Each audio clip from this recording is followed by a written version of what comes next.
بہت ساری مائیں بچوں کو اچھی ریز کرنے کی کوشش تو کرتی ہیں، ان کو چاہیے کہ ان کے لیے دعائیں بھی کریں، اس لیے کہ ماں کی دعا اللہ تعالیٰ کے ہاں بہت جلدی قبول ہو جاتی ہے، بہت جلدی قبول ہوتی ہے۔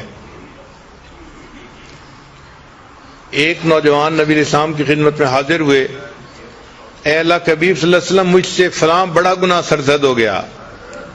نبی علیہ السلام نے فرمایا کہ جاؤ اپنی والدہ سے دعا کرواؤ، تمہاری والدہ کی دعا کی وجہ سے اللہ تمہارے گناہ کو معاف کر دیں گے۔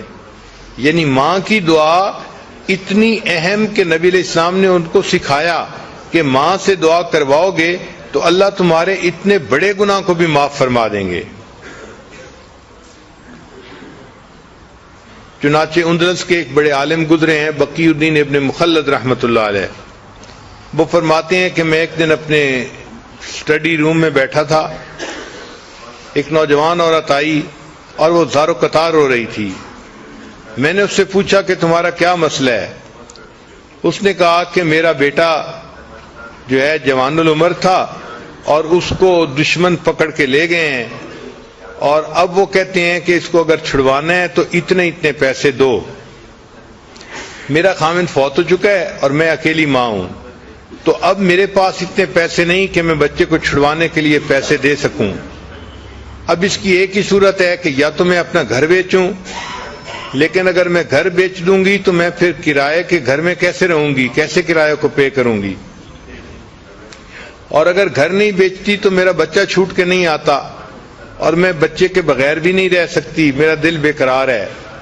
یہ بتا کہ اس نے رونا شروع کر دیا۔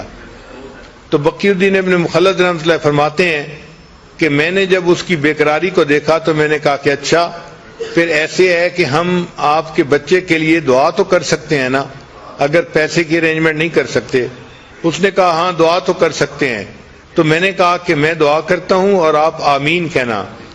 چنانچہ میں نے بچے کے لیے رو رو کے دعا کرنی شروع کر دی کہ اللہ اس کو دشمنوں سے نجات عطا فرما، اس کو آزادی عطا فرما، اور ماں بھی رو بھی رہی تھی اور ماں اس پر آمین آمین بھی کہہ رہی تھی۔ وہ کہتے ہیں کہ عجیب بات کہ اس کے بعد ماں کے دل کو تسلی ہو گئی اور وہ چلی گئی۔ ایک ہفتے کے بعد وہ اپنے اس نوجوان بیٹے کو لے کر میرے پاس آئی۔ میں نے اس سے پوچھا کہ کیا تم نے بیٹے کو چھڑوانے کے لیے گھر بیچا تھا؟ اس نے کہا نہیں۔ میں نے کہا پیسے دیے تھے؟ اس نے کہا نہیں۔ میں نے کہا پھر تمہارا بچہ چھوٹ کیسے گیا؟ اس نے کہا کہ میرے بچے سے خود سٹوری سننے کے ہوا کیا۔ تو میں نے بچے کو کہا کہ بچے مجھے سٹوری سناؤ۔ بچہ کہنے لگا کہ میں جیل میں تھا اور میرے پاؤں میں موٹی موٹی زنجیریں ڈالی گئی تھی لوہے کی، تو میں ایک دن بیٹھا ہوا تھا، اٹھ کے میں چلنے لگا تو میں نے دیکھا کہ زنجیر ٹوٹ کے نیچے گر گئی۔ تو میں نے اپنے انچارج کو بتایا، انچارج نے ایک مکینک کو بلا لیا کہ بھئی دیکھو یہ زنجیر کیوں ٹوٹی ہے۔ تو مکینک حیران ہوا کہ ممکن ہی نہیں کہ یہ زنجیر ٹوٹ سکے، یہ اتنی موٹی اور اتنی مضبوط تھی اور لوہے کی تھی، یہ کیسے پاسبل ہوا کہ یہ ٹوٹ جائے۔ چنانچہ انہوں نے مجھے بلیم کیا کہ تم نے جان بوجھ کے اس کو توڑا ہے۔ تو میں نے کہا کہ بھئی میرے پاس کوئی چیز نہیں کہ میں اس کو توڑ سکوں، یہ خود بخود ٹوٹ گئی ہے۔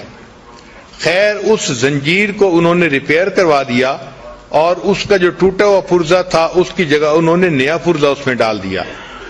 کہتے ہیں کہ تھوڑی دیر کے بعد پھر میں اٹھ کے کسی کام کے لیے چلنے لگا تو میں نے دیکھا کہ وہ زنجیر پھر ٹوٹ گئی۔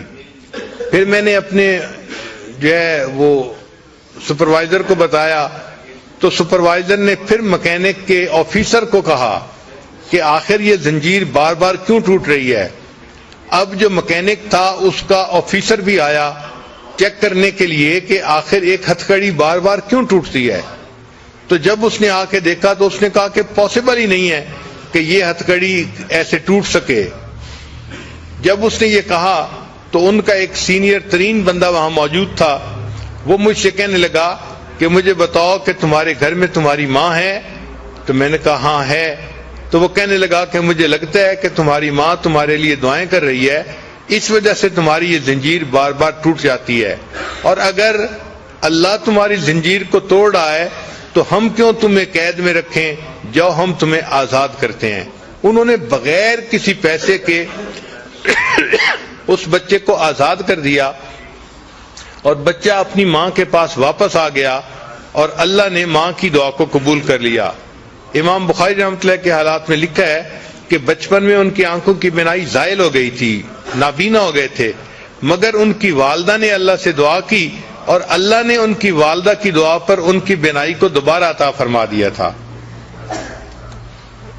تو ماں اپنے بچوں کی نیکی کے لیے اللہ سے دعائیں بھی مانگتی رہے۔ بہرحال اللہ تعالیٰ نے دنیا میں ماں کو بنایا ہے ایک نمونہ کے طور پہ کہ میرے بندو، اگر تم میری رحمت کا دنیا کے اندر پریکٹیکل منظر دیکھنا چاہتے ہو تو ایک ماں کو دیکھ لو کہ ماں اپنی اولاد سے کتنی رحیمیت کا معاملہ کرتی ہے، اس کی مامتا کیسی ہوتی ہے۔ چنانچہ ماں کو اولاد سے اتنی محبت ہوتی ہے، اپنا سب کچھ قربان کر دیتی ہے اور اس قربانی کو کچھ سمجھتی نہیں ہے۔